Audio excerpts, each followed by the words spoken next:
From Cafe, welcome to Stay Tuned. I'm Preet Bharara. So Volume 1 is about the Russian attack on the United States. And what struck me about Volume 1 was that Bob Mueller and his investigators came to exactly the same conclusions that the intelligence community did in the fall of 2016. That the Russians were attacking us with the intent of creating chaos, undermining our democracy, damaging Hillary Clinton should she become president, and trying to help Donald Trump become president. Bob Mueller came to exactly those conclusions. I think that's extraordinarily important. That's Michael Morell. His career at the CIA spanned 33 years and included stints as the president's daily briefer, acting director, and deputy director. If there's someone who knows the ins and outs of an agency that is shrouded in secrecy, it's Michael Morell. He's now what some people call an enemy of the people, by which I mean a journalist. We discussed how the CIA operates, why WikiLeaks is not a journalistic organization, what Mueller's testimony meant for Volume 1 folks like Morell, and CIA gadgets you won't believe. But first, let's get to your questions. That's coming up. Stay tuned. Intelligence Matters with Michael Morell is a weekly national security-focused podcast and radio program. Top current and former senior government officials provide insight into their careers, the critical roles they've played in shaping U.S. policies, and their views on the key national security issues. Former acting director of the CIA, Michael Morell, helps decode key priorities and offers his perspective on how officials work to achieve national security objectives. Intelligence Matters is a production of CBS News. New episodes are released every Wednesday. I taped an interview with Michael Morell right after recording our own Stay Tuned episode, so you can hear that now wherever you get your podcasts.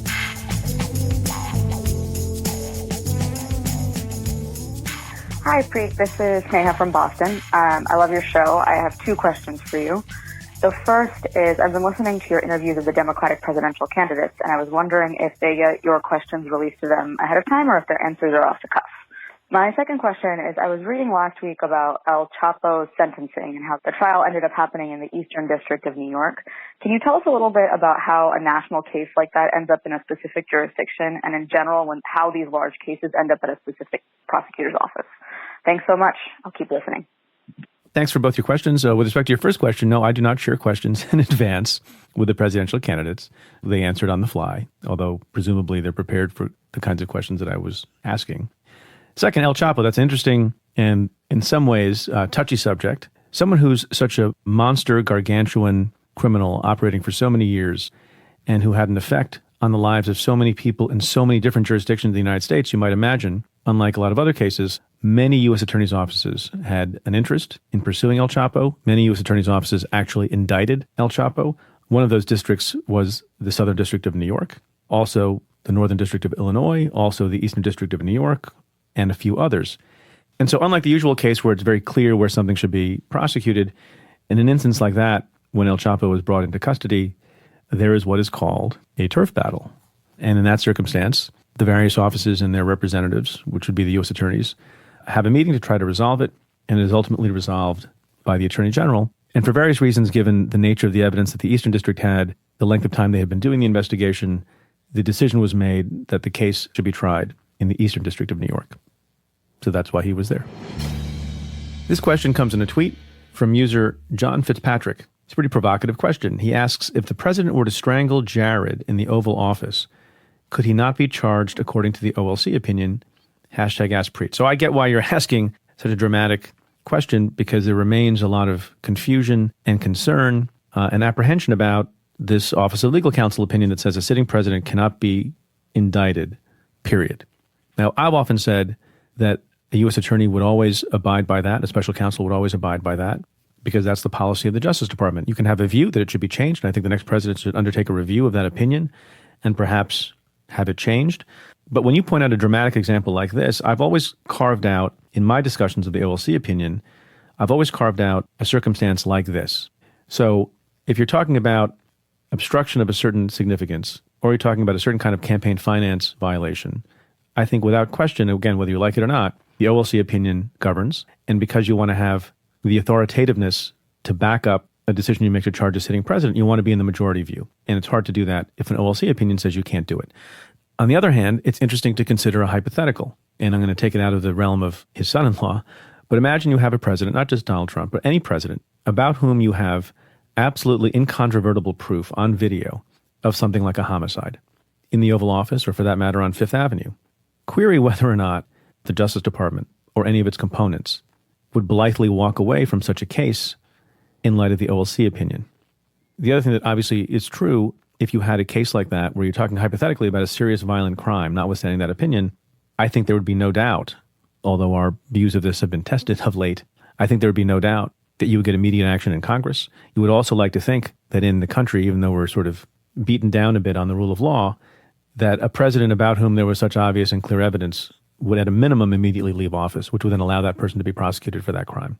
But the hypothetical is an interesting thing to think about. And I have not heard great answers from people who stand for the proposition that in all circumstances, no matter what, no matter how serious the crime, no matter how violent, no matter how much clear evidence, no matter how obvious it is to every person in the public that such a crime had been committed, would the OLC opinion stand? I know that sounds contradictory, but I think in the real world, it would play out in a different way from how we're seeing the obstruction play out. This question comes from Twitter user Charlie Newton, who asks, why is grand jury material so super double secret? I get the need for confidentiality, especially since someone might never be charged, but why so serious? Meant to protect witnesses or targets? Who will win the battle to release Mueller's grand jury stuff? Hashtag Ask Preet. Well, I think it's all of those reasons. The idea of a criminal investigation, unlike some you've seen that are done by Congress, is that to the fullest extent possible, you want those investigative steps and the fruits of those investigative steps to remain secret. Some of it is not able to be kept secret because you go and you interview someone, an FBI agent interviews someone, and that person can go and tell other folks. That person will have a defense lawyer. The defense lawyer can go and tell people about the interview, can even go to the press. A central reason for grand jury secrecy is not only the protection of people who might not ultimately be charged and aspersions be cast upon them and a cloud hang over them, but also so that witnesses who are coming into the grand jury can feel comfortable giving their full and fair recollections of events without fear that it will immediately become public. Now, obviously, at the end of the day, if there's a charge, those people can become witnesses at trial and grand jury information becomes public because there's a charge. But you don't want that happening during the pendency of an investigation. You also don't want grand jury information during the pendency of an investigation coming out so that other witnesses are able to tailor their testimony and know what other folks have said so they can change their stories to fit what their own defense or alibi might be. So it's protection of the innocent. It's to make sure that there's full and candid testimony from witnesses.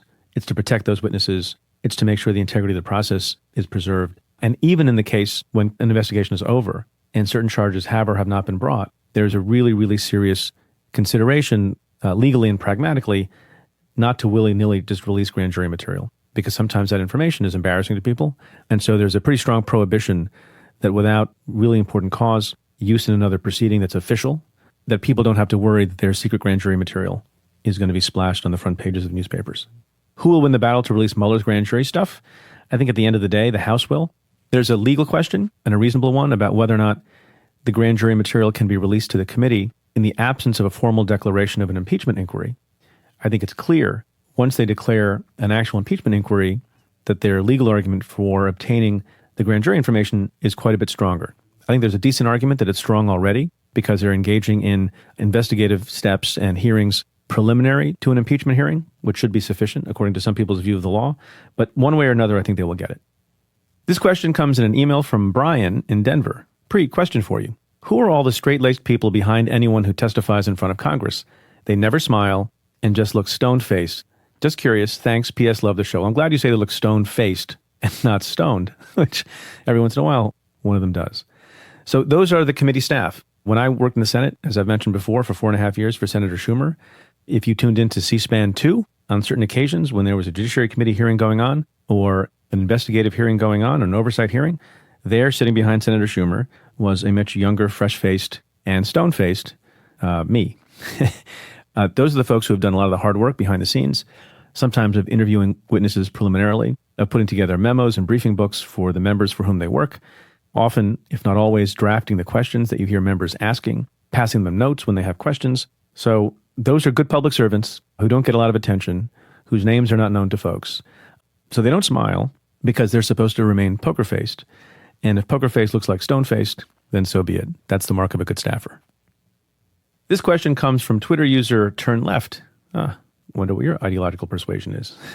Turn Left cites to an article from ABC, which reads as follows. Trump's pick for intelligence director, that's John Ratcliffe, misrepresented his role in a major anti-terrorism financing case, which he has repeatedly described as among his key national security credentials. Turn Left asks, so is this a big deal or not a big deal?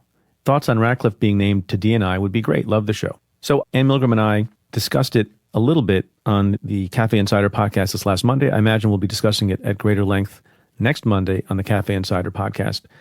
So a couple of thoughts. John Ratcliffe has had some kinds of experience that are relevant. He's been on both the Judiciary Committee and the Intelligence Committee in the House. He was, nominally at least, the national security prosecutor in one of the Texas U.S. Attorney's offices. And then for a brief period of time, I think he was the interim United States Attorney.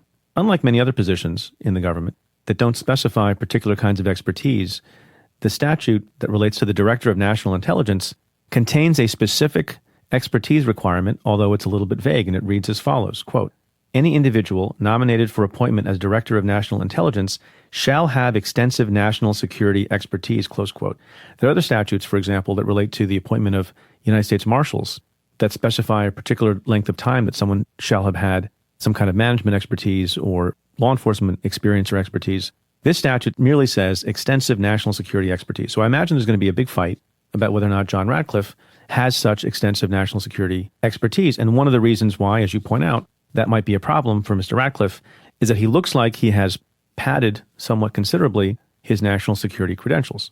Now, among other things, he appears to have stated, and still I think to this day states on his website, that he was responsible for the arrest of 300 quote-unquote illegal aliens, which seems not to be true. And I think this also may remain on his website. He also seems to have asserted that he oversaw the prosecution and jailing of terrorists. Doesn't seem to be true. And the reason for that discrepancy appears to be that he had some involvement in a peripheral or preliminary way with respect to a terrorism financing case called the Holy Land case, but was not responsible for overseeing any cases brought. Matt Miller, who's one of the former spokespersons for Attorney General Eric Holder, has been posting on social media his analysis based on Matt Miller's and other press outlets' reviews of cases brought by the Eastern District of Texas, which is where John Ratcliffe served. They actually didn't seem to have brought any terrorism cases. Now, that's not that surprising. The Eastern District of Texas is not, say, the Southern District of New York, where, we obviously had a lot more plots to deal with. We had a lot more operational terrorists, not just during the time I was the U.S. Attorney, but before me and since I have been there. So we have a big, robust terrorism unit on the 9th floor of the office in which I served myself when I was a line prosecutor, and lots of terrorism cases, material support of terrorism cases against Al-Qaeda, Al-Shabaab, and other terrorist groups are brought on a regular basis because there's a lot of activity in New York City, as you might imagine. Less so in the Eastern District of Texas. And so some people have come to John Ratcliffe's defense by saying, look, he was the chief of national security in that office, and a lot of the work that happens is behind the scenes and doesn't result in charges, and it's still national security work. And that is absolutely true. I would often say when people ask me, what are you proud of in your office and what are some things that people don't know about? I would say that the men and women on the 9th floor in my office, even though you see some terrorism cases that they bring, they are on a regular basis pulling all-nighters, trying to chase down a threat or figure out the movements of somebody who might be coming across the border from Canada or coming across a bridge into the city. And those things don't end up resulting in charges, either for intelligence reasons or because they don't pan out or because they're hoaxes. But lots and lots of national security work and anti-terrorism work that goes on in U.S. attorneys' offices and with the FBI happens behind the scenes, and you will never see something in a court docket showing what good and hard work those people are doing. That is totally true. On the other hand, you can't go around saying that you're responsible for convicting actual terrorists, and you can't go around saying that you've been involved in certain terrorism cases when you haven't been.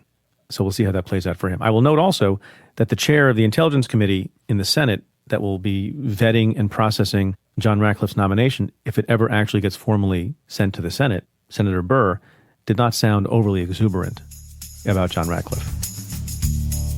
To hear the fuller conversation about this issue, go to cafe.com/insider. My guest this week is Michael Morell, former acting and deputy director of the Central Intelligence Agency and host of the show Intelligence Matters. It's not an overstatement to say Michael has seen it all. He was with President Bush when the World Trade Center was attacked on September 11th, and he was with President Obama during the covert operation that brought Osama bin Laden to justice. We discuss how the CIA recruits spies, what's on their business cards, why public distrust of the intelligence community can act as a form of oversight, and who in Washington leaks intel secrets the most. That's coming up. Stay tuned.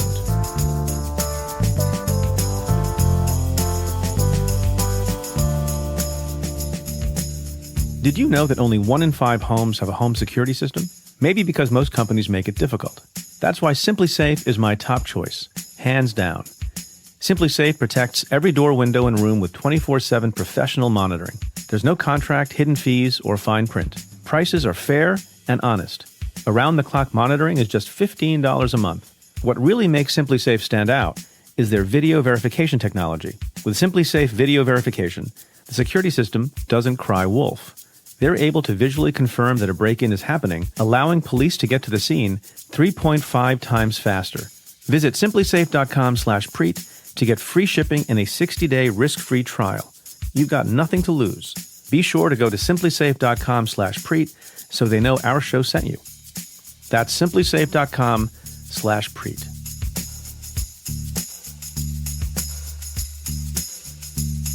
Quartz was founded in 2012 to serve a new kind of business leader with creative and intelligent journalism built for users first. More than 230 people around the world collaborate to bring a global perspective, with a presence in New York, LA, London, Nairobi, New Delhi, Hong Kong, and San Francisco. With a Quartz membership, you'll be part of a community for a new generation of global business leaders.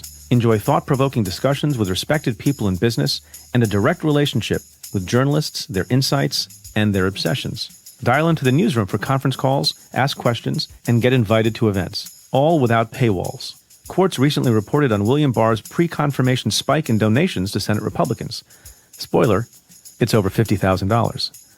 For Stay Tuned listeners, Quartz is offering 25% off your first year of membership. Just go to QZ.com, click Become a Member, and enter my code PREET at checkout. That's QZ.com, click Become a Member, and enter code PREET for 25% off your first year of membership. QZ.com, click Become a Member, enter code PREET.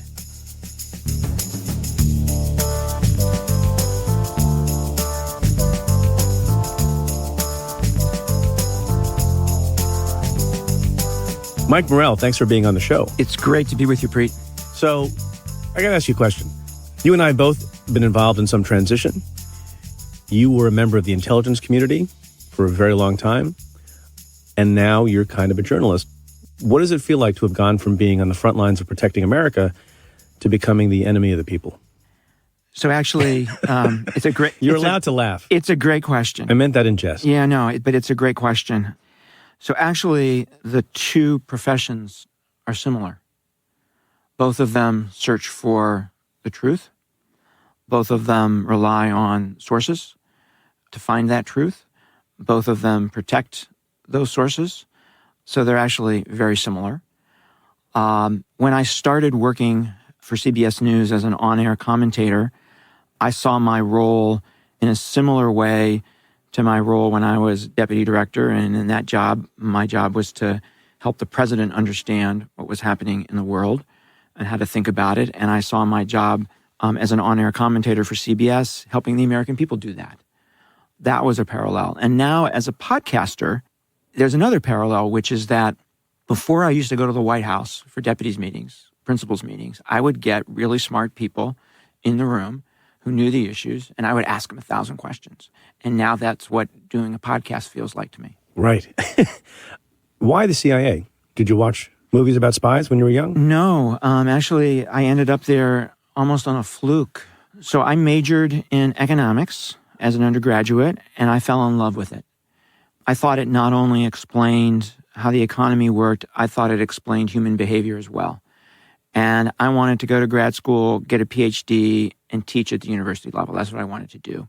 And I had a professor who I think worked for the CIA, did some work for the CIA. I never could find that out. He died pretty early in life. Meaning you suspected that he had an alternate life? He might have done some research for CIA. Was it nothing spooky? Right. But just was research. Was it the kind of scarf he was wearing? What was it? It was more the research he was doing in international economics. But he encouraged me to apply to the agency. He said, they hire a lot of folks with economic degrees. So I did, and I was invited to Washington. And here I am, this middle-class to lower-middle-class kid from Akron, Ohio, who had never been to Washington. And here the CIA is inviting me. And so I go, not to take the job, but to see our nation's capital on the taxpayer's dime. Right. So I go for 2 days of interviews, and I talk to 10 people. And in those 2 days, I am blown away by the mission of the place, which is to protect America. I am blown away by the quality of the people that I met, and I'm blown away by the capabilities of the organization. And they say to me, Preet, you know this grad school thing you want to do that you keep talking about in all these interviews? We'll take care of that. Right. You come work here, and we'll pay for that. We'll send you back to school full-time down the road, which they did. And so I said yes and never looked back. What's the coolest part of being in the CIA for you? I can't tell you that. Oh, yes, you can. I've heard you say it. So obviously there's a lot of cool stuff that we can't talk about, most of it being spy gear, James Bond kind of spy gear. That's cool. You can tell us about one gadget.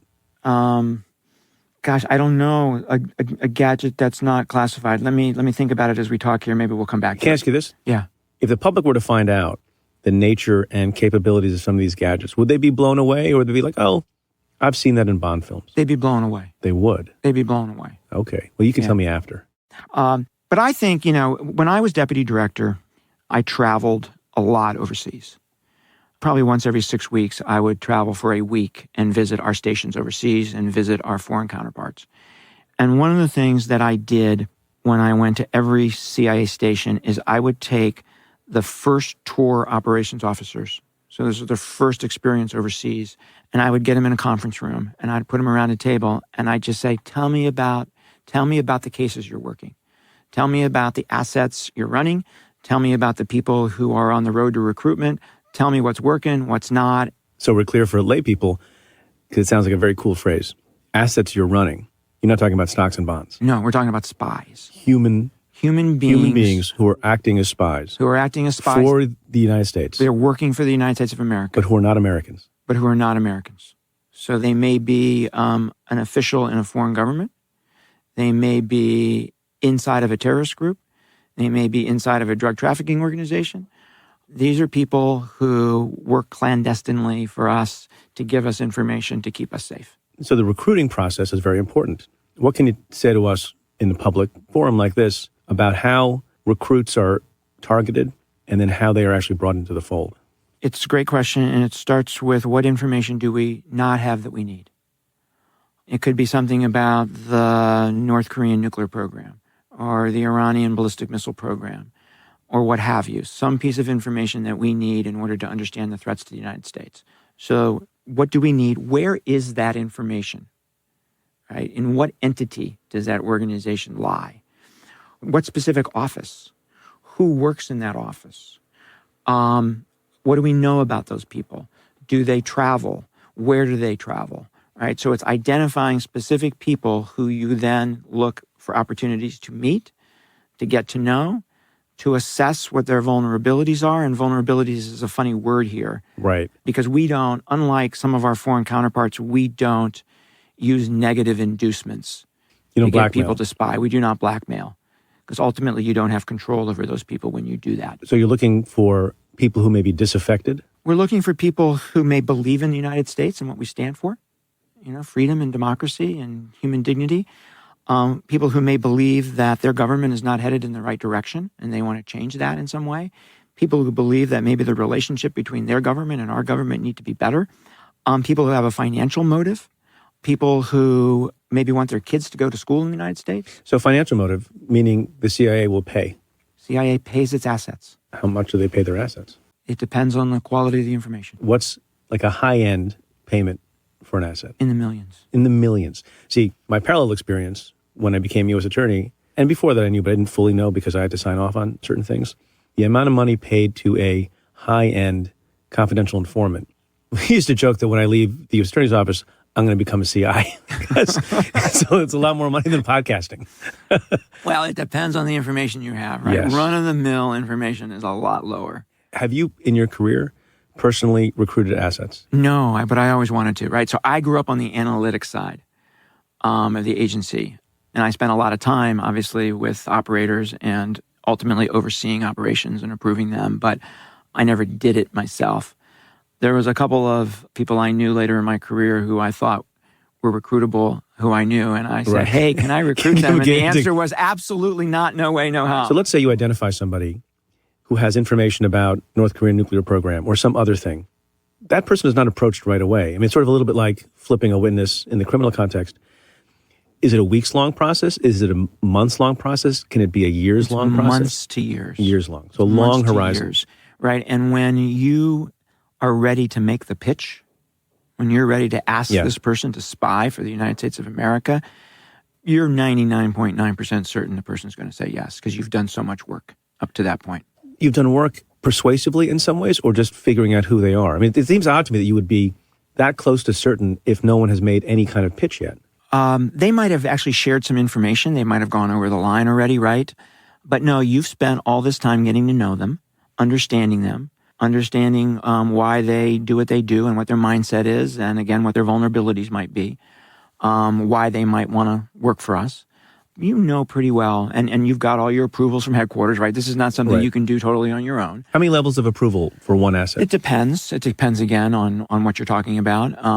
But at minimum, a couple levels back at headquarters. I'm going to keep asking you questions that you might not be able to answer, but you can tell me you can't answer them. At any given time, how many assets would the agency have? That I can't answer. Is it in the thousands? Is it in the hundreds? It's in the thousands. It's in the thousands. Yeah.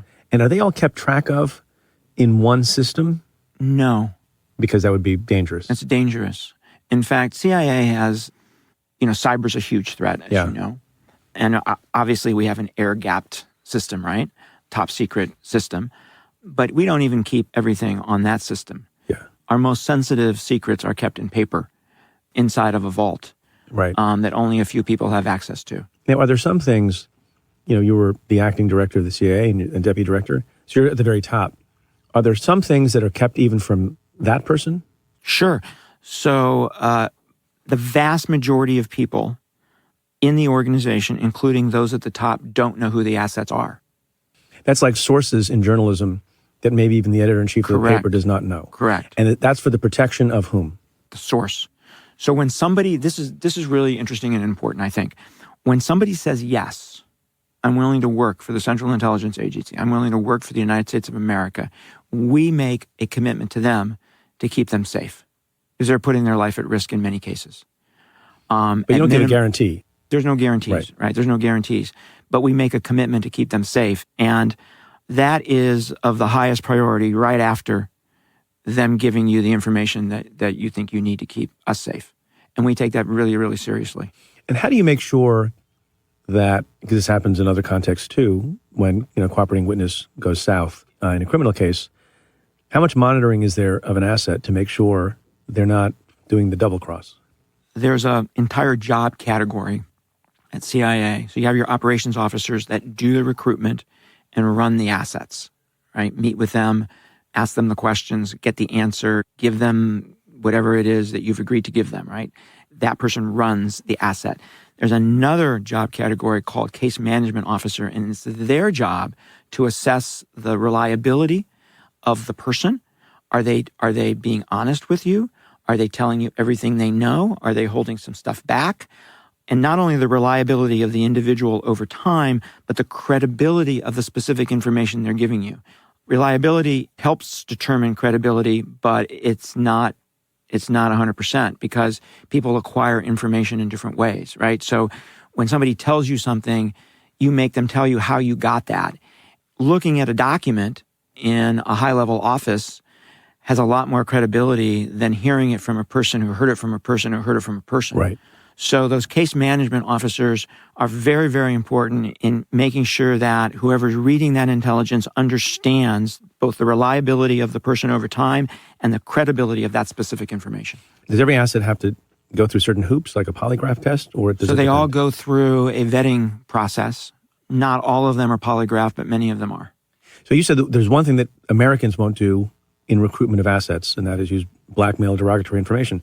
Are there other things that we won't do? In other words, are there certain kinds of people we would say are off limits if someone has killed somebody or someone has done some other kind of thing? I mean, is there something that's off limits? Yeah, I'd give you two answers to that. One is there are regulations about who you can use as an asset and who you can't.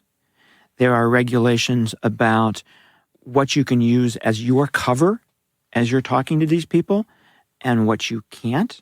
We don't use reporters as cover because that would undermine all journalists, right? If people believed that CIA officers were pretending to be journalists. So there's a whole set of rules around those two issues. And then there's common sense and ethics that come into day-to-day decisions of people walking in the deputy director's office or the acting director's office and saying, hey, we want to do this, this, and this. And you say, God, I really don't feel so comfortable about that. Even though we're allowed to do it, Right. I don't feel so comfortable about it. So we're not going to do it that way. So an asset goes bad, or you find stops being truthful, what happens to the asset? They sleep with the fishes? No. Okay. No, All right. I just we want to don't get do that off the table. Okay. We don't do that either. So you say, Mr. Some Morell. of our competitors do that. Yes. We do not do that. Competitors, good word. We'll fire that person essentially, right? We don't want to have a relationship with Then them what happens anymore. to that person? Is that sometimes of grave personal danger to that person? Will it be more likely for it to be learned that that person had been a U.S. asset or not? No, I mean, we're not going to rat them out, right? We're not going to do that. And we still want them to live in a way where Yeah. they can protect what they've I don't done. remember ever having a case like this, but it occurs to me as we're talking about it, could any of those people be prosecuted? Have they broken the law? And I'm guessing you don't want that because then that undermines. So they've broken the law in their own Sources and country from methods. day one, Yeah. right? Yeah.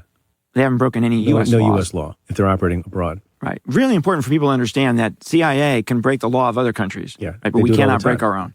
Right. I don't know if everybody understands that the United States government, through the agency, not just the agency, but other law enforcement agencies, because I know this from my time, can direct illegal conduct in other countries. Yes. Is that okay? Yes. Otherwise, we would not be able to get the information we need to do our jobs. Now, at the end of the day, that's an ethical decision, right? Right. But every president has said, yes, I'm willing to do that. What's the approval process for conducting unlawful activity in another country? Who has to say yes to that? It depends, right? It depends on what the activity is. Just simply to recruit another human being to spy for us, that approval is fairly low inside CIA. For a covert action, right? For a CIA covert action, that is approved by the president in writing and gets briefed to Congress within 24 to 48 hours. Every covert action. Every covert Now, action. how many covert actions are happening at any given time? A number. A number. It's not large. Right. But it's Otherwise, it would be inundating a president. Yes. And a covert action, right, is different from intelligence. So what CIA does every day is collect intelligence, largely through human beings, but sometimes through technical means. And it does analysis of that information to put it in context for the president and his or her national security team.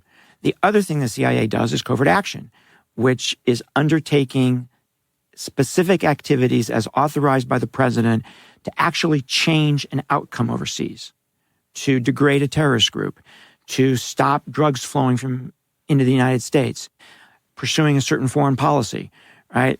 There's a specific objective on a piece of paper that Right. the president says, I want to further this policy objective, and I'm giving the CIA the authority to do these activities.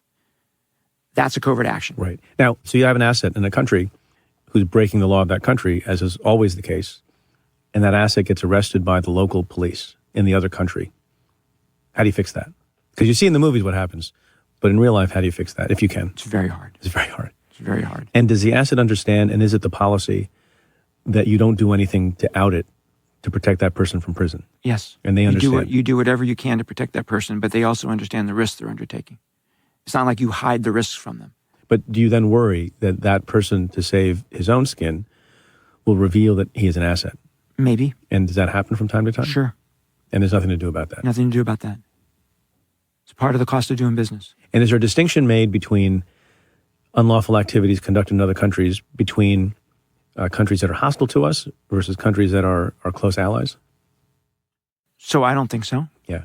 Remember there was that incident some years ago where it became known, the reporting was, I can't remember if it was confirmed or not, the reporting was President Obama would have real-time information about things that Angela Merkel was either doing with her phone or otherwise. I can't remember. That's just reported. I don't know if that was confirmed or not. But that surprised a lot of people, that with friendly countries we're doing that kind of thing. What do you say to people who are surprised by that? So I'm not going to confirm or deny that particular case, Yeah. right? And I'm not going to confirm or deny that we spy on any particular country or not. But let me ask you this. If you were the president... I don't have a problem with it. And I'm asking your listeners at the end of the day, right?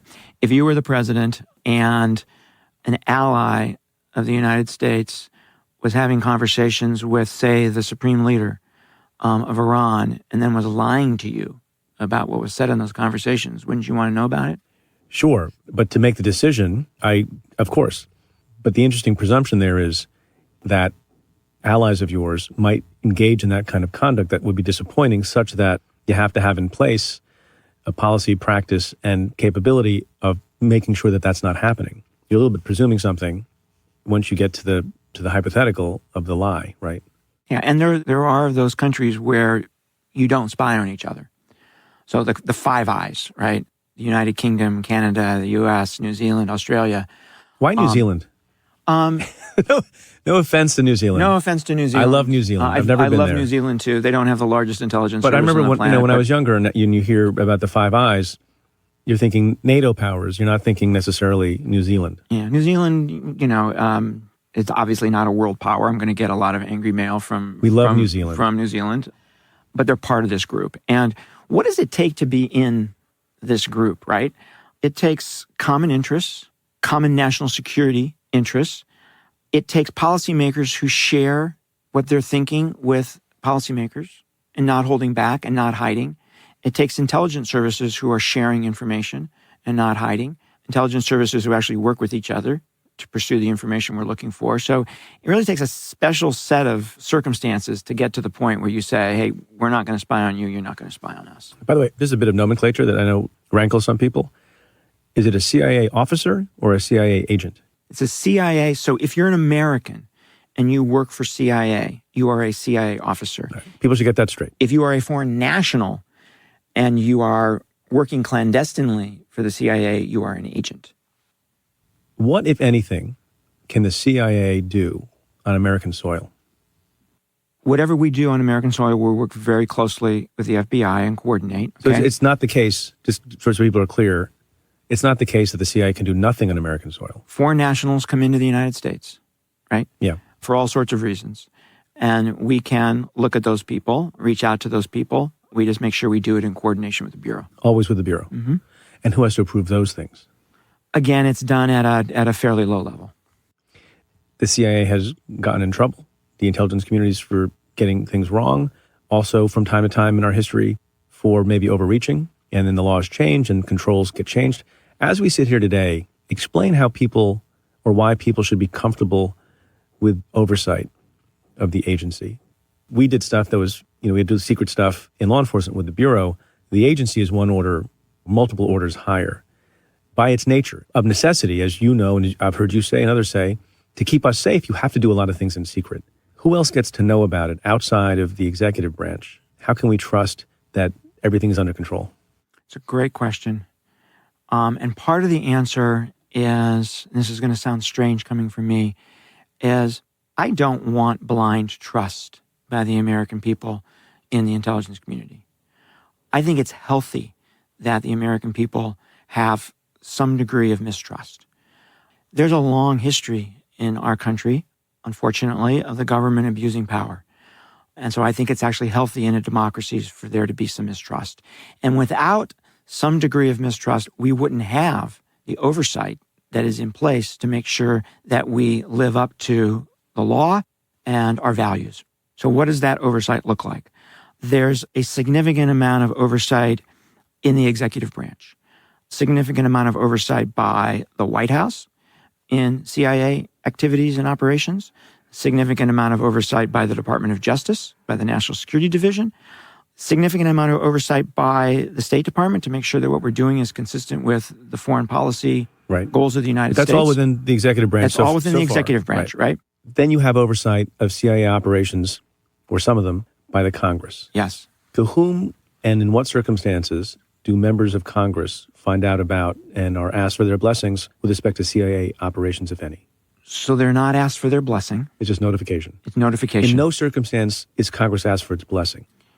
The reason I ask that question is because I've heard people say, when you talk about covert programs or other things that the CIA does, the argument is made later when they become known and some people don't like them, even though it's just a notification to members of Congress, people like to say, well, they didn't object, they gave it their blessing. But it's not the case that their permission was sought, right? So you do seek their permission in one sense. The law says you have to notify. And you have to do that fully and concurrently.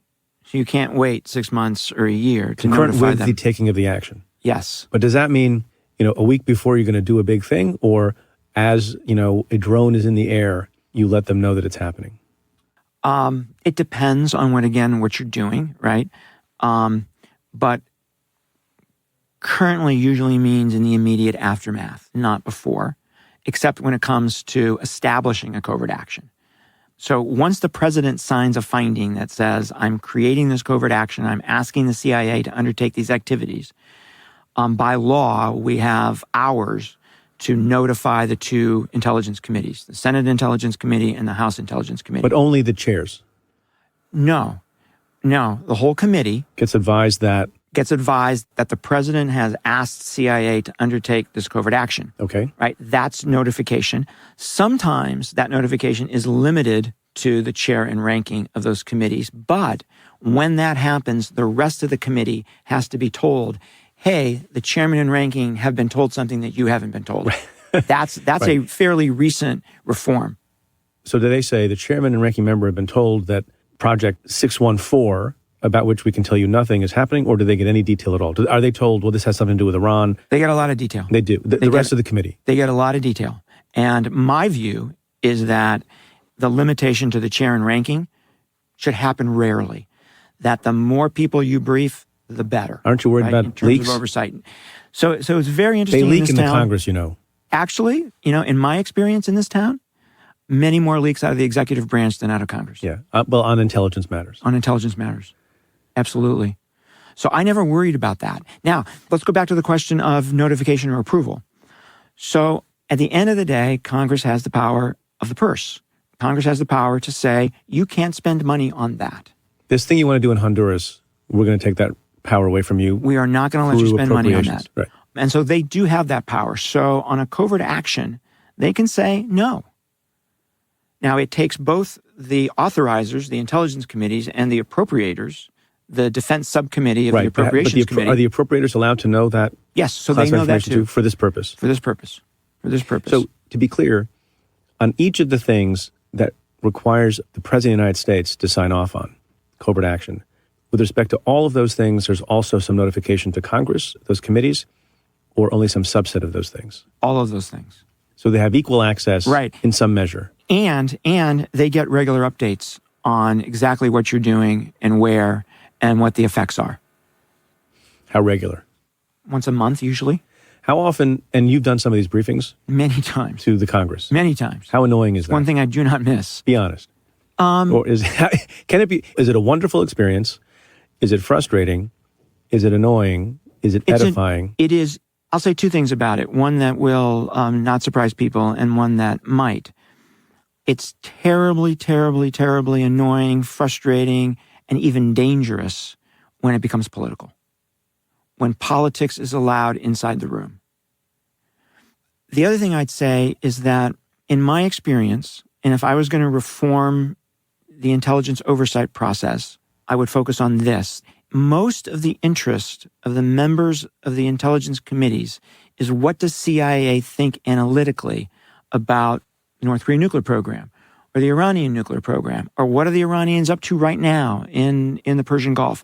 They want to know what we think because it makes them smarter among their colleagues. There's a reason why chairman and ranking members are on the Sunday show so often. Yeah. Because they know more than other people. So I've had many, many, many, many more experiences with Congress just talking about what's going on in the world than I have with them asking, hey, how are you guys doing on recruiting assets against this target? Or how good are you guys at making analytic calls? Yeah. Right? So there's less interest in what we're doing as an agency and much more interest in the issues of the day. So if someone on one of these committees that's getting notified really doesn't like it, what happens? Short of an appropriations removal, there's nothing else they can do, right? They can write a letter to the president, or sometimes they write a note to file. The DNI to the director of the agency and say, I think this is inappropriate for the following reasons. They can do that, and they can say, and we're going to withhold funding because we feel so strongly about it. That's really all they can do. How right? often does that happen? That happens occasionally, to rarely. occasionally to rarely. And on covert action, look, covert action is a policy decision. It's not an intelligence decision. So the president has made a decision. His or her national security team have made a decision. So oftentimes when Congress is unhappy with a particular covert action, it's the Secretary of State or the Secretary of Defense who's going up with a director or a deputy director of CIA to make the case for the covert action because it's a policy decision. So you spend a good amount of your time at the agency being a professional briefer, which is important stuff, including the briefing of the President of the United States.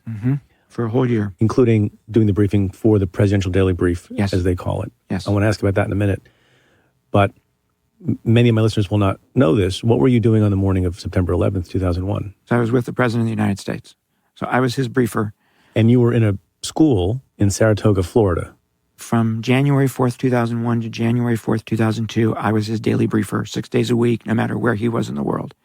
On that morning of September 11th, I briefed him in his hotel suite in Sarasota from 8 to 8:30. And then I went with a motorcade. Right. The first plane hit sometime after 8:30. Sometime after 8:30, the first transponder went off at, I think, at 8:15. Right. So you're in the school, in the classroom, and we've all seen those images. Yeah. When do you first understand that something has happened? I was in the motorcade going to the school. I was in the senior staff van with Karl Rove and Ari Fleischer and others, and Ari's phone rang. He was the president's press secretary. And he turned around and he said to me, Michael, do you know anything about a plane hitting the World Trade Center? And I said, I haven't, but I'll make some calls. That kind of sucks, that he had Knew to ask before you. me. Exactly. Your job was to know first, sir. Exactly. Okay. We got to the school. I called the CIA Operations Center. And, in my mind, and the president would later tell people he thought the same thing. Yeah. When somebody said to me, plane hitting the World Trade Center, Like a small I thought, plane. small plane, Yeah. bad weather, etc. I called the CIA Operations Center, and they didn't know much more than Ari knew, but they did tell me it was a large commercial jet. And boy, that doesn't just happen. No. So I spent the rest of the day with the president. So that once that is found out, what happens to the president? When something of that magnitude happens, I know it's not you, or maybe in consultation with people at the agency, does someone make the decision, we've got to do something to protect the president right now? So after the first plane hit, president went ahead and went into the classroom. Read from the book. And read from the book. Right. Story about a goat, I think. Yeah. And the president went ahead with that. It was only when the second plane hit that there was now no doubt at all about what this was, right? And that's when Andy Card went in and whispered in his ear and said, America's under attack. At that point, I knew there was no doubt what this was. And I was standing there in the classroom next to where the president was, where the rest of the staff, White House staff was. And I was thinking, gosh, this has been on the president's schedule. This place, this moment in time, this event has been on the president's schedule for weeks. When is a plane going to fly into this building? Right, and I could tell by the look on the Secret Service guy's face that he thought the same thing. Get the hell out. And then where did you go? So I went with the president on Air Force One, and I was with him the rest of the day. And on Air Force One, you have the ability to have secure communications with all the people you needed to find out what was going on. At what moment did you think this was Al-Qaeda? So I thought it was Al-Qaeda from the first moment. The first place we went was Barksdale Air Force Base in Louisiana, and we landed there and we kicked off the plane. Anybody who didn't have anything to do with national security. And we took on a lot of water and we took on a lot of food because we had no idea how long we'd be flying around. On the flight from Barksdale to Offutt Air Force Base, where the president was going to do a secure video teleconference with his national security team, he asked to see me. And it was me, the president, and Andy Card. And the president looked me in the eye and he said, Michael, who did this? And I had not seen any intelligence yet. And I said, Mr. President, I haven't seen any intelligence that would take us to a perpetrator, so you're going to get my best guess.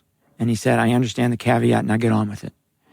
And I said, Mr. President, there are two nation states, Iran and Iraq, with the capability to do this, but neither one of those has anything to gain, and both of them have everything to lose, so it's not one of them. I said, Mr. President, by the time we get to the end of the trail here, we're going to find Osama bin Laden and Al-Qaeda. And I told him I would bet my kid's future on that. How familiar was Osama bin Laden to the president? He was very familiar. Yeah, from the PDBs? Yes. From the briefings he got prior to becoming president, when he became the Republican candidate for president, he got an intelligence briefing. A big chunk of it was terrorism. A big chunk of that was Al-Qaeda. And then from the PDBs that started as soon as he became president-elect, when the Supreme Court made its famous ruling. He became president-elect, and we started briefing him every day. Right. I mean, the other thing that was happening, so that he wasn't completely unknown, Osama bin Laden was the lead defendant, although he wasn't there, in the trial in my courthouse, Yes. Southern District of New York, for the bombing of the American embassies in Kenya and Tanzania. Yes. Which case was brought in 1998. Yes. So he was recently on the minds of civilian Yes. people because of that, but not much before that. Yes. And in the spring and early summer of 2001, he was on the president's mind almost every day because we had significant intelligence about a coming attack, that it would be potentially catastrophic, that it would be simultaneous attacks, and that it would be a big victory for Al-Qaeda. But we didn't have any information whatsoever on where, how, or when. And by the end of early summer, the intelligence dried up. We didn't know it at the time, but what was happening was bin Laden in the spring of 2001 was going from training camp to training camp in Afghanistan. And like any leader does, right, rallying his troops. And he was telling people, really good news is coming. Great victory for us is coming. And that's what was leaking out. So the president was very, very familiar with Al-Qaeda when I said, Mr. President, this is Al-Qaeda. So you had some intelligence, but you didn't have the specifics necessary to prevent the attack. Correct. In hindsight, now it's been a lot of years, and there have been commissions, and lots of people have looked at this, and you remained at the agency for a long time. Yes. Would you consider it to have been a massive intelligence failure, and if so, how large? So I consider it to have been a national failure, to include an intelligence failure. One of the interesting things is Vice President Gore chaired a commission on aviation safety. And there was a chapter in there on aviation security. And it worried about terrorists on aircraft. And it made a number of recommendations that were not implemented. And they weren't implemented because the airline industry saw them as too much of both a financial burden and a burden to passengers. Almost every one of those recommendations was implemented after 9/11.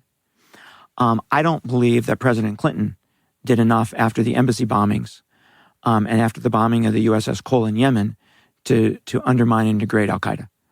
So this is a national failure, this is a policy failure, and it's an intelligence failure mostly in the following sense.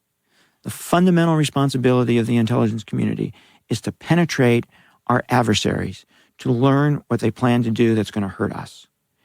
And after 9/11, we had Al-Qaeda so penetrated that we were able, on a large number of occasions, to know about an attack that was coming so we could stop it, right? We CIA and we NSA did not have Al-Qaeda penetrated to the point prior to 9/11 that we saw that attack coming.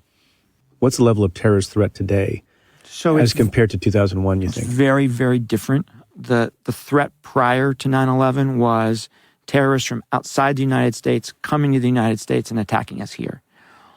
All of the changes we made post 9/11 have made that extraordinarily difficult. And it hasn't happened since 9/11. What's changed is now terrorist groups outside the United States are radicalizing individuals inside the United States, some to the point of conducting attacks here. That's the threat.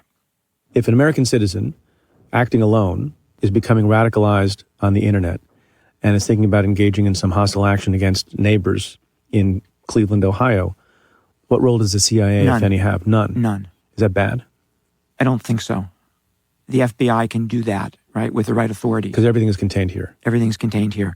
I wouldn't want, from a civil liberties and privacy perspective, for the CIA to have that authority. There's been a recent event in America that I think you've referred to as an intelligence failure, and that is the Russian hacking of the 2016 election, interference thereof.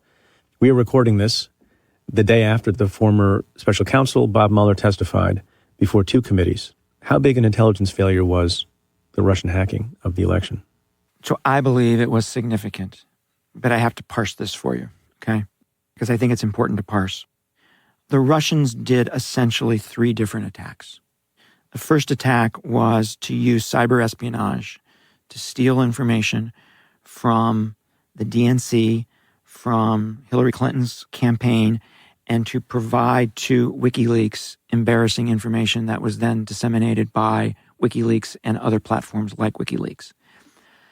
The intelligence community saw that pretty much in real time and told policymakers about it. The second thing the Russians did was they tried to access the voting systems of state and local governments with, I believe, the intent to play around with those systems if they could get inside. They failed in almost every case to do that, but they tried to do that. The intelligence community saw that in almost real time and warned the policymakers about it. So they did their job. There was a third thing, as you know, that the Russians did, which was to weaponize social media, right? To use our social media to both use true news and fake news, but anything they could to divide us as a people, to create chaos, to hurt Hillary Clinton, and to help Donald Trump. That use of social media, that weaponization of social media began as early as 2012, was significantly up and running by 2013, was full bore by 2014, 2015, and it wasn't until late 2016 and even into 2017 that the intelligence community really got a handle on what was going on. And had we identified it much earlier, say in 2012, 2013, that the Russians were going to conduct this kind of an attack on the United States, had the president known that, he could have had more options than he ended up having in the summer of 2016. The agency gets this information, and as we've discussed, one of the things the agency does is covert action. Another thing they do is analytics. They collect information. There's also something known as a counterintelligence investigation. What is that, and how is that different from the other things that the agency does? So a counterintelligence investigation is when you are conducting investigation, usually into people, but sometimes activities, who you believe are spying on us, who you believe are trying to acquire American secrets, who you believe are trying to inappropriately influence the American government. And these activities that you described relating to the election qualified? Yes, absolutely. And so it was right to open up a counterintelligence investigation? So I don't know whether it was right or not because I don't have all the information that was available, but what I read in the media, absolutely right to open up a counterintelligence investigation. And then at what point does a counterintelligence investigation turn into or split off into a criminal investigation by the FBI? Actually, I should ask you that. I should ask you that question.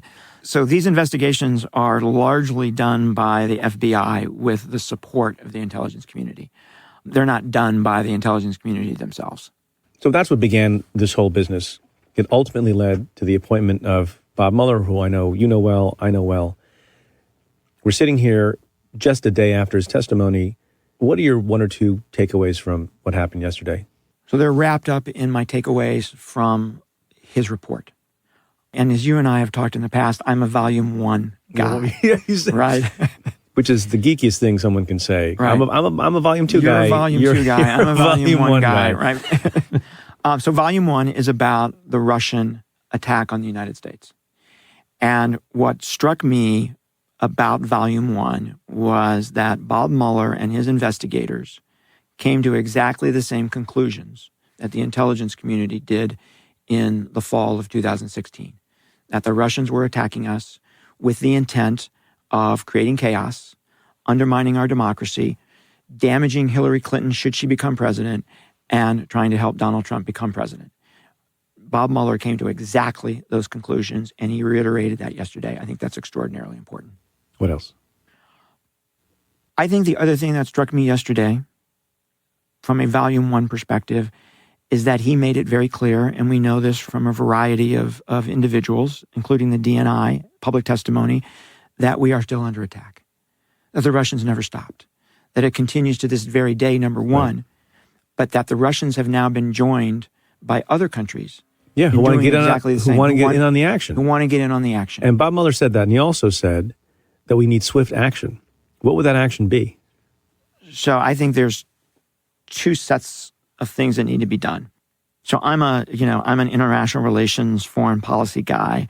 And in international relations and foreign policy, you talk about deterrence, right? How do you deter a foreign adversary from taking action that undermines you? There's always two pieces to it. One is to defend yourself and make it more difficult for the foreign adversary to accomplish what they're trying to accomplish. And to the extent that you can make it more difficult, maybe they'll stop. So there's a whole set of things that we need to do as a nation to protect ourselves from these attacks. And there is bipartisan legislation, and some of this was discussed yesterday. There is bipartisan legislation on the Hill to do a number of things to protect our election system, to make it more difficult for foreign governments or foreigners to look like Americans on social media that are sitting on the Hill because of the politics of this. So that's one piece. The other piece of deterrence is imposing costs on the adversary. And we have not imposed enough costs on Vladimir Putin to the point that he stops. And that means what, sanctions? So I think it means, for me, it means broad sanctions. When we sanction just the individuals involved, just the guys at the Internet Research Agency or just Russian intelligence officers, or just some oligarchs, they wear that as a badge, right? And they're never going to face an American courtroom. They're never going to face an American jail. So I don't think that's enough. I think you have to put broad-based sanctions that actually hurt the Russian economy and hurt the Russian middle class and put pressure on Vladimir Putin. What is the appropriate response for a campaign official in any election, but we're talking about 2020, if that campaign official receives some outreach from someone they have reasonable belief is from a foreign country with dirt on an opponent? What do they do that day? So this is another easy question. I would think it's an easy question. And the reason I ask is I keep trying to hear members of the current administration answer it forthrightly and honestly, I guess in a way that won't piss off the current president, some of whose allies keep saying, yeah, you take the information. It's a campaign. That's what you do. Not drawing a distinction between, some local politician in some state in America versus a foreign power with whom we are hostile. So what's the easy answer? You call the Federal Bureau of Investigation. You don't call the CIA. You don't call the CIA. You call the Federal Bureau of Investigation. In fact, you can't even find CIA's phone number anywhere. One thing we didn't talk about was I've met station chiefs from time to time. I think I can say that. It's kind of hilarious. They hand you their business card. You'll go to an event and you'll get the business card of, tell me if I shouldn't say this, and you'll get the business card of, the head of the FBI, or if you're in a foreign country, the legal attaché from the DEA or whatever. And then some guy will give you a card and it just has a name on it. That was the station chief. Yes. So it's not easy to find the CIA, so call the FBI. Yeah. Right. Their number is listed, right? Now, to be fair, I'll say that foreign government officials show up and talk to campaigns. They want to find out what your views are on the world and what Nothing your wrong views with on. that. Nothing wrong with that, right? When they start talking about influencing the current government or influencing an election or offering you assistance in an election is when you should call the FBI, because those things are illegal. Is WikiLeaks a hostile intelligence service? Yes. It's not a journalistic organization. And boy, I've had this discussion with journalists. WikiLeaks takes everything that it gets and it posts all of it. The Washington Post and the New York Times had everything that Edward Snowden stole from the U.S. government. They did not publish all of it. They went through it very carefully. But is that the distinction? Because they exercise some more discretion? That's one distinction. Yeah. The other distinction is that WikiLeaks actually targets individuals for recruitment to steal information. And WikiLeaks actually helps people figure out how to steal that information. There is no editor that I know of the Washington Post or the New York Times or the Wall Street Journal who would allow their journalists to do that. Well, I'm agreeing with you, but I just want to clarify a little bit. They do have their writers recruit sources. And, yes. And they do determine, there's this particular family that we think is involved in crime, or we think there's a particular campaign that rumor has it may be engaged in this, that, or the other. So they have a target in mind, right. Company or, the tobacco industry, for example. They try to recruit folks who might bring them inside information that's sensitive to that company. How's that different? But they wouldn't, it's the same, but they wouldn't say to an individual, we want you to go get a job at CIA so you can feed us information. They wouldn't do that. And they wouldn't help figure out technically how to steal information from an IC computer. Do you worry that there'll be other things like WikiLeaks that are foreign intelligence services but not associated with a particular country? Sort of like an analog to Al-Qaeda or something else? Where we kind of are with cyber, right? Yeah. As you know, cyber crime is a huge issue, right? Bigger than cyber espionage in some ways. And so all of these technological breakthroughs are allowing non-state actors to do things that they were never allowed to do before, or never could do before. When America is attacked through the cyber realm, as cases we brought and other U.S. attorneys' offices brought, and I know you folks focused on, and it's very difficult to talk about this, and we tried. What is the propriety of the U.S. government retaliating, disproportionate cyber attack in the other direction? It's a tool, and it should be seen as a tool that can be used. I think you have to use it very carefully. It seems, based on what I've read, that we used it during the midterms, that we reached out to the Internet Research Agency in the days around the election, and we made sure that they couldn't do their job around the election. That seems to me to be an appropriate use of that tool. I think you have to think about the downside. And the downside is that when we use cyber as an attack tool, even to defend ourselves, we're sending a signal to the rest of the world that it's okay to do that. We're setting a precedent. And the United States is the most vulnerable country in the world to cyber attacks. We are the ones who live in the biggest glass house. So we got to be careful from that perspective. Right. North Korea barely has computing power. Exactly. People forget that. They're developing nukes, but barely has computing power. You've done a lot of things in the agency, and now you look at it from some remove. And over the course of your life, you've, I'm sure, thought about all sorts of issues relating to this concept, which is a complex one. How do you define justice? This is a question I'm going to ask you. Oh! I could talk to you for 6, 7. This is a testament to how interesting this is.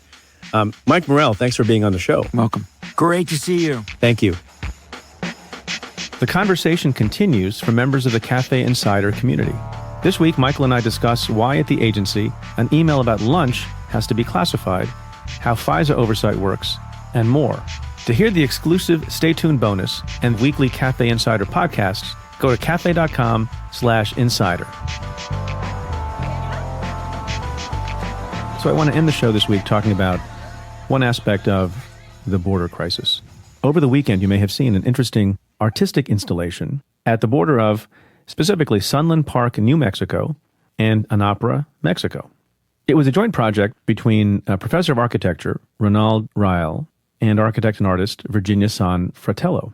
And what they did was they installed 3 seesaws at the border wall, because there are spaces in between the slats. 3 pink seesaws, to be precise. And the image that we were treated to in the last few days is of small Mexican children on one side of the border and small American children on the other side of the border, playing with each other on the seesaw, going up and down, with this enormous steel border between them. And it inspired a lot of reaction, a lot of it very positive. And my first reaction also, when I saw it, was how wonderful. Kids from one country playing with kids from another country, even in the midst of being separated by a wall. And I think that was the artist's intention, to bring some inspiration and some uplift at a time when we're not feeling that so much, especially when we're talking about issues at the border. Rael posted on social media his view that the installation was, quote, a literal fulcrum for U.S.-Mexico relations. Children and adults were connected in meaningful ways on both sides. Here's how other people reacted. One called the symbolism of the seesaw just magical. Another said it was a beautiful reminder that we are connected. What happens on one side impacts the other. And video of the seesawing children went somewhat viral on the internet. Lots of people applauded it, and I felt uplifted too by the image. But some people wondered about it, and I want to tell you what some of the critics said.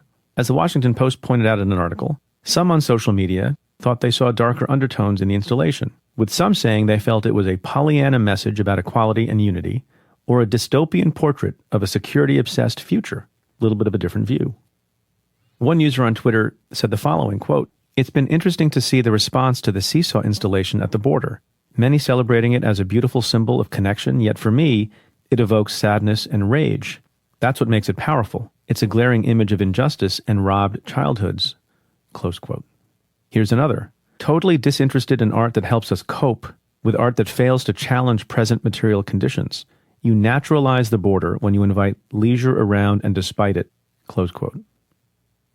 So I raise this not because I have a strong view one way or the other, but it's an interesting time we live in, where there are bad things happening. There are things we can all agree should not be happening, like separations of families from their children and delays in reunifying them. There can be differences of opinion about whether you criminalize crossing into the United States or deal with it civilly. That's been one of the points of debate among the Democratic presidential candidates. But even debate about images and videos that look like they're magical and joyous and inspirational.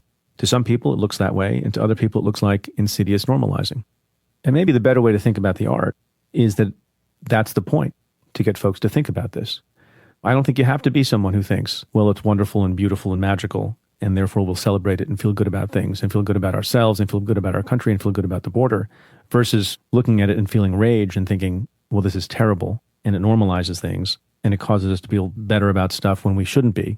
I think for now, at least, the purpose of that art is to have this kind of discussion. What is it that we should be thinking about with respect to the border? What is it that we should know about the border? And what is it that should be normalized or not normalized? Tell us what you think.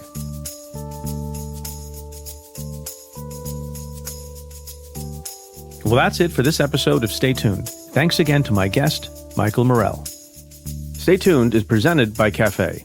The executive producer is Tamara Sepper. The senior producer is Aaron Dalton.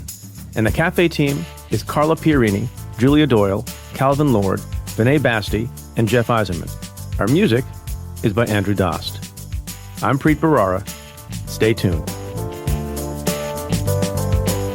SimpliSafe is my top choice for home security, in part because SimpliSafe offers around-the-clock professional monitoring for just $15 a month. There's no contract or hidden fees, and the prices are always fair and honest.